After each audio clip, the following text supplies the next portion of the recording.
à tous, j'espère que vous allez bien. On se retrouve aujourd'hui, vous allez me dire, pour une vidéo au cimetière, oui encore. Alors pour ceux qui me suivent un petit peu sur ma chaîne, vous avez dû voir que j'ai été l'année dernière au cimetière du Père-Lachaise. Eh bien j'ai eu envie de découvrir un autre coin du Père-Lachaise que je ne connaissais pas.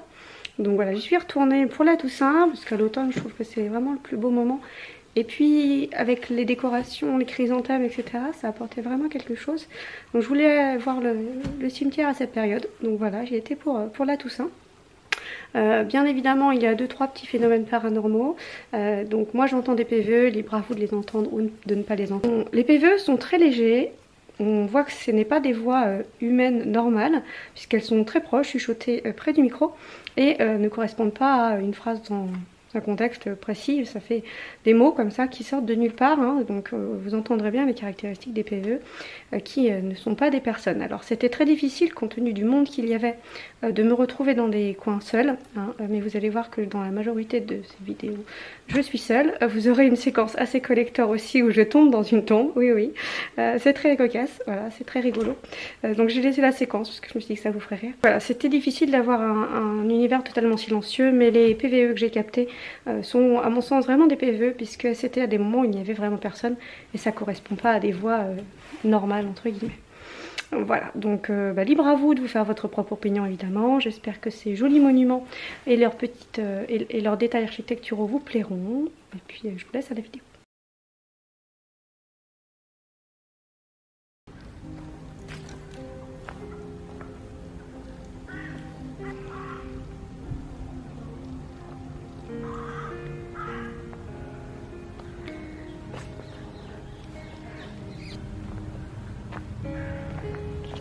Je suis toute seule, perdue dans le cimetière.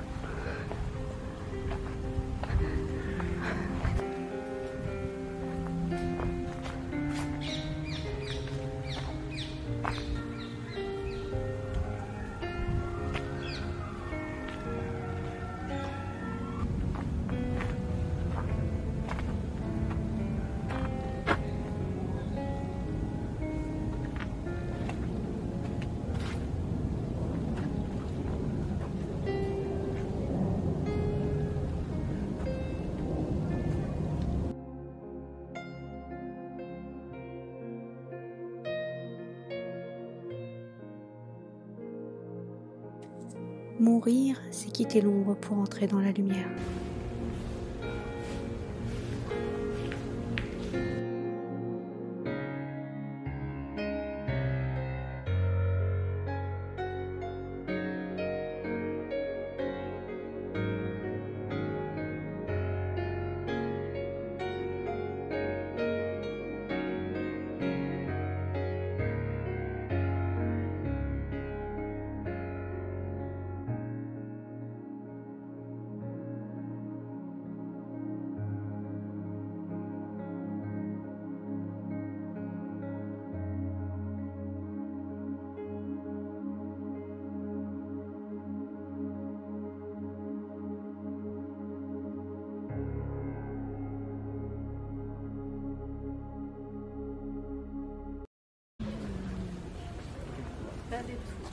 Le triangle avec les... Ouais.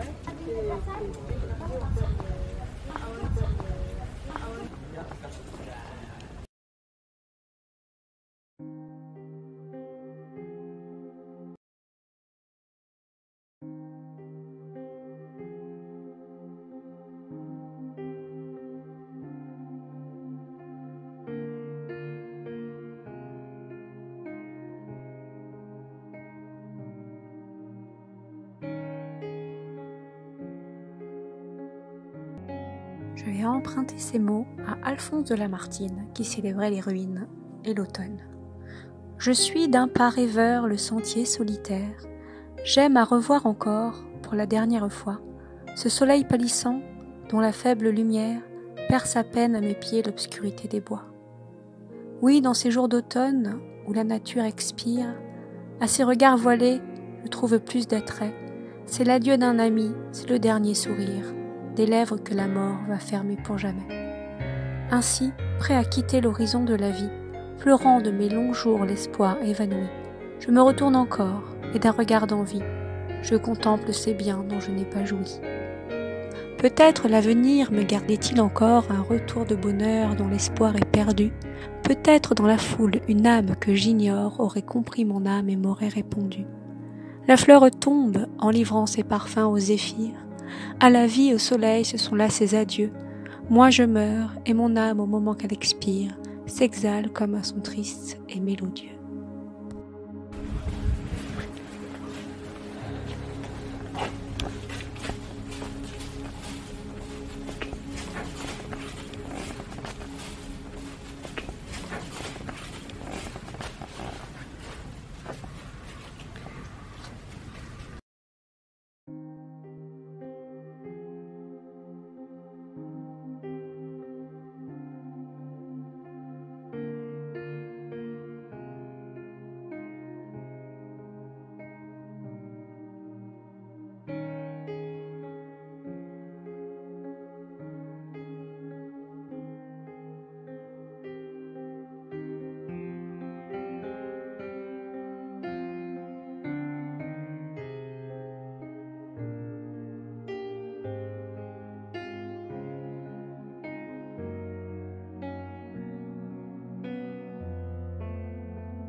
Ici repose la duchesse de Narbonne, Françoise de Chalut, dame d'honneur de Madame Adélaïde, compagne de la fortune des filles de Louis XV.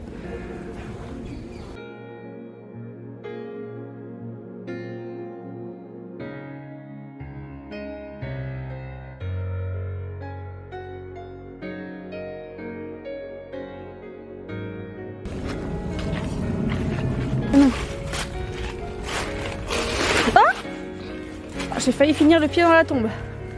Ah, j'ai mis le gauche en tout cas. Il y avait un gros trou. Comment tomber dans une tombe? Marcher sur des feuilles. Vous comprendrez, il y a des trous. C'est cocasse.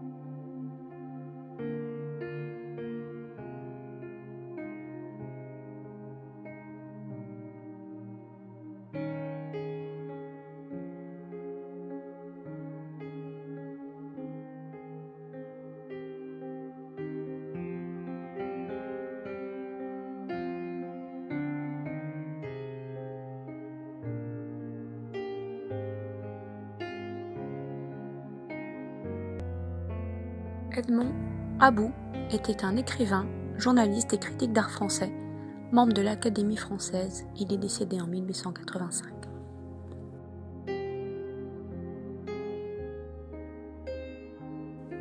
On y voit beaucoup de monuments en mémoire des déportés. On peut voir sur beaucoup de ces tombes Là notamment les noms des membres des familles déportées de la famille Cohen, déportée mort à Auschwitz en 1943.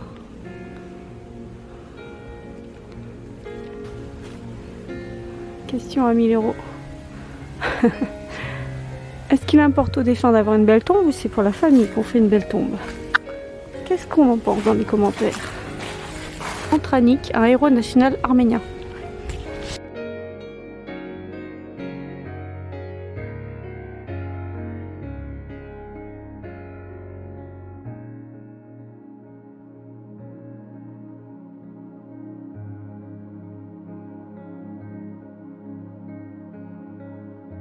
Des cendres des différents camps de concentration y sont déposées en hommage.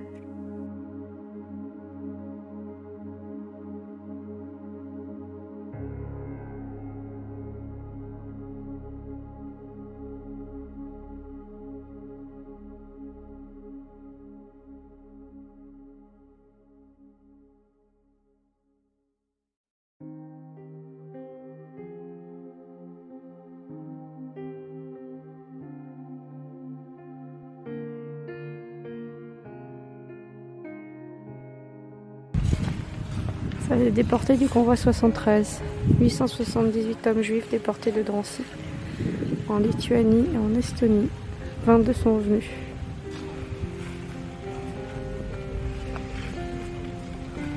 Oh, on a une vue impressionnante.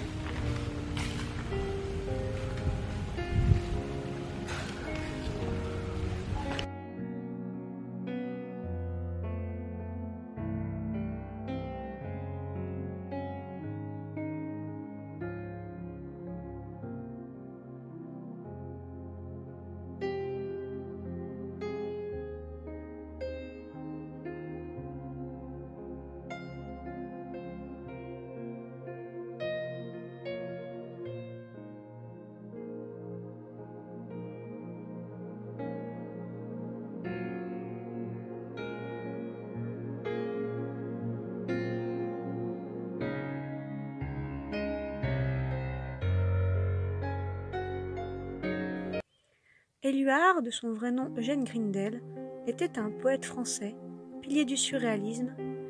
Il fut nommé poète de la Résistance et mourut d'une crise cardiaque à 56 ans. La tradition de la fête des morts date de plus de 3000 ans et existe dans de nombreuses civilisations. Le Dia de los Muertos au Mexique est également fêté entre le 1er et le 2 novembre. La tradition de la fête des morts en Europe, traditionnellement fêtée à la Toussaint le 2 novembre, n'a été codifiée qu'entre le 4e et le 8e siècle, et la première messe de Toussaint a eu lieu à Cluny, vers l'an 1000. La coutume était autrefois de mettre des bougies, et ce n'est qu'à la Première Guerre mondiale que le fait de mettre des fleurs sur les tombes est arrivé. Il faut savoir qu'en Chine, le 15e jour du 7e mois, on organise une fête des esprits et des fantômes, avec une cérémonie pour leur délivrance. On peut également citer en référence l'ancienne fête païenne celtique du Samhain, également fêtée le 1er novembre, qui représentait pour eux la date d'ouverture vers l'autre monde.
Allan Kardec, de son vrai nom Hippolyte Léon Rivail, mourut à Paris d'un anévrisme en 1869. Il était le fondateur de la philosophie spirite et pratiquait des cercles à Paris et des tables tournantes afin de converser avec plusieurs esprits. Selon Allan Kardec, l'homme n'est pas seulement composé de matière, il y a en lui un principe, pensant, relié au corps physique qu'il quitte, comme on quitte un vêtement usagé, lorsque son incarnation présente est achevée. Une fois désincarnés, les morts peuvent communiquer avec les vivants soit directement, soit par l'intermédiaire de médiums, de manière visible ou invisible. Marcel Mouloudji était un chanteur, auteur, compositeur, interprète, peintre et acteur français, mort le 14 juin 1994.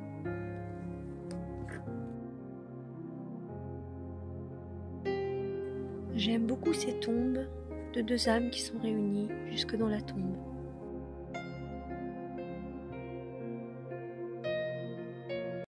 Sarah Bernard était une actrice, peintre et sculptrice française. Elle est morte en mars 1923. Appelée par Victor Hugo la Voix d'Or, mais aussi la Divine, c'est une des plus grandes tragédiennes du XIXe siècle. Alphonse Bertillon était un criminologue français, décédé en 1914. Il était le fondateur du premier laboratoire de police d'identification criminelle et était le créateur de l'anthropométrie.